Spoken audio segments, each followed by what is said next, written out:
Well, some of you might be wondering, what does this mess of insane colors and shapes have to do with the barely remembered comedian? Well, this catastrophe right here is regarded as one of the greatest paintings in human history.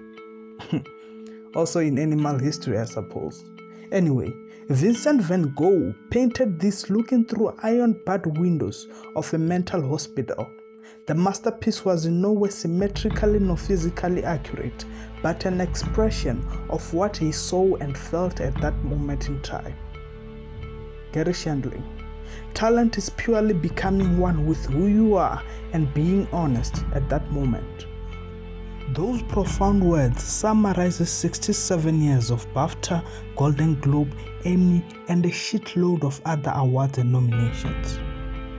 Comedy Kings Network. I had a friend of mine got married and he called me up and he says, my wife pays more attention to the new baby than she does to me, all right? I said, it seems to me you got to understand the baby is a blood relation to your wife, right? I mean, that's her son, basically. You're some guy she met in a bar, all right? She knows it, the kid knows it. I'm sure they have a good laugh about it when you're at work. And then he wants to show me the films of the baby being born. No, thank you. If I'd wanted them, I'd have rented them, all right? I'll look at the films of the conception, if you got those. I tape up. I take my sex seriously. I put that black cork under my eyes. And women can have more than one orgasm? Women can have 2 orgasms, multiple orgasms? Right. I'll believe it when I see it. With respect to Shandling, it's better to listen to his actions than his words. At the age of 19, he had 3 years of electrical engineering under his belt. To some of you that might sound insignificant, but emphasizing the gravity of this is a topic of another day. Speaking of days, it was on a normal day where Shandling woke up on the same side of the bed, the usual weather, not even wearing any different attire. As he would, he gravitated to his day-to-day lab. A sudden thirst struck the back of his throat. He went out to drink some water, and till this day, he has never walked back into that lab.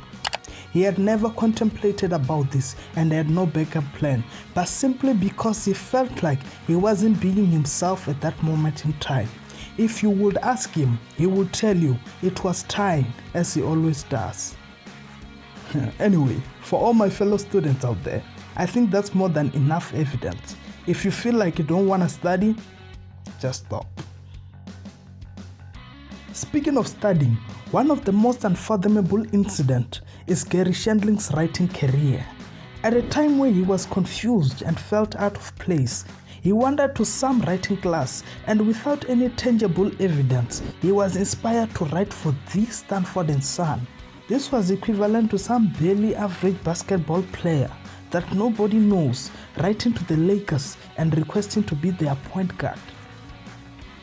I went to some comedy writing class, and there was a kid there whose father was a writer, and we wrote a script together, and somebody saw that, and then I wrote a script by myself, and somebody saw that who worked on Sanford & Son and said, try writing a spec Sanford & Son, and I wrote it and sent it to this guy, so I had a direct connection now, and I would have been 25 maybe, and he called me up and he said, it's not good enough for me to give to the producers of the show. This isn't up to the level of your other spec scripts that I've read. His fellow comedians advised him to cut his losses and forget about Stanford & Son, as nobody would ever look at his script. To the contrary, something inspired him to rewrite, and just like you and me, Shandling was just as shocked when his script got bought and shot almost instantly. Speaking of surprises, what happened next perplexes me till this day. This guy that nobody really knew got a strong foothold in the writing industry, an opportunity of a lifetime, and without any apparent reason, he dropped it all and just stopped. His explanation just adds to the confusion. He said, just like in the engineering lab, he got bored and felt like he wasn't being himself at that moment in time. Moving on from his personal decisions to those taken by nature, In contrast to other paths that Shandling took, his next step was determined by fate. Shandling details his near-death experience, which steered him to the cutthroat world of stand-up comedy. The accident happened when Shandling got into a minor fender bender with another vehicle. As he abruptly stopped his car and furiously stepped out, a third car appeared out of nowhere and collided with him, leaving him with a broken spine and in a critical condition for 2 days. Just like any artist, the incident reminded Garry of his limited time that keeps chipping away non-stop. Just like you right now, busy watching a documentary instead of doing something fun like bass fishing or something. Anyway, in the hospital, Garry asked himself, do you want to continue leading Garry Shandling's life? And without any hesitation, he began his stand-up comedy journey. If you're wondering what the quote above means, well, that makes both of us. It is the context of the statement that takes no genius to understand. Half of the world wants you to go to the left, the other to the right. How about you go where you want?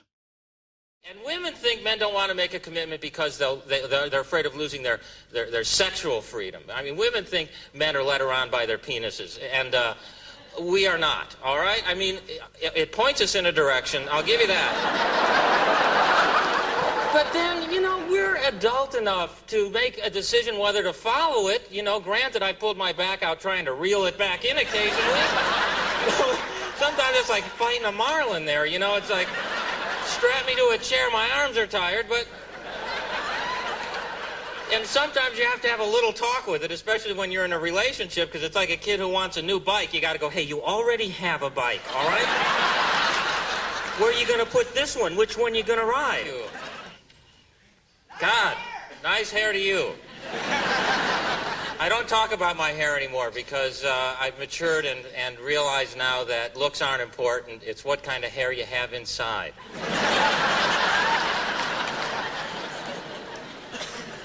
But God, I'm better looking in person.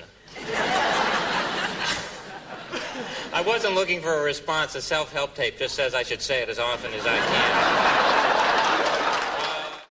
I think it surprises no one at this moment when I say that Shandling dominated the stand-up world with ease, and following the path of all iconic comics, he landed the big fish, performing on The Tonight Show, starring the one and only Johnny Carson, where he did what Joe Rogan would say, he fucking murdered.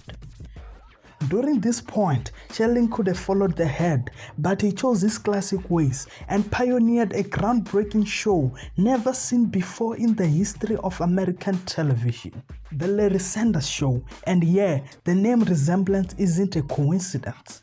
Shandling played a fake TV host for 6 seasons, detailing all the hassles of a late-night TV show. Remarkably, the show featured infamous celebrities who played themselves, which was unprecedented. It was the original Between Two Fans with Zach Galifianakis.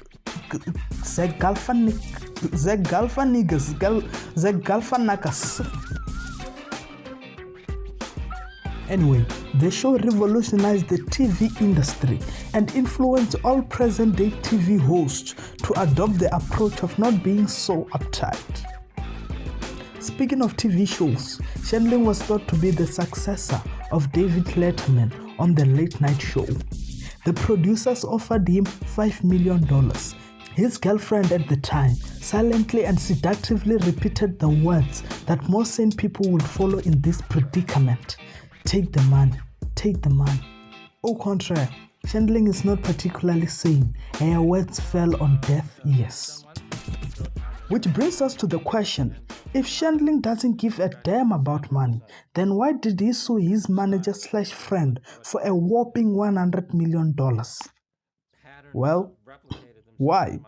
Because nobody seems to know. However, the life he has led thus far doesn't allow us to judge his integrity.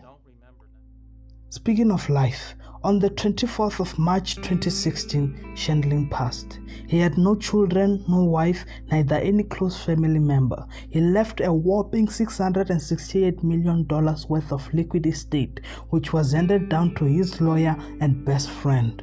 His death couldn't have shouted his message any more louder. Without no words nor gestures, he seems to say, half of the world wants you to go to the left, the other half to the right. How about you go where you want? In contrast to every decision that Shandling ever took, his devotion to the study of Zen we all sort of expect. For those who don't know what Zen is, well, good for you, my guy. You probably have a life, dude. Anyway, Zen is a form of Buddhism that developed in the 7th and 8th century China. As Garry ever so tried to convey, it emphasizes the concept of being your own self at the present moment.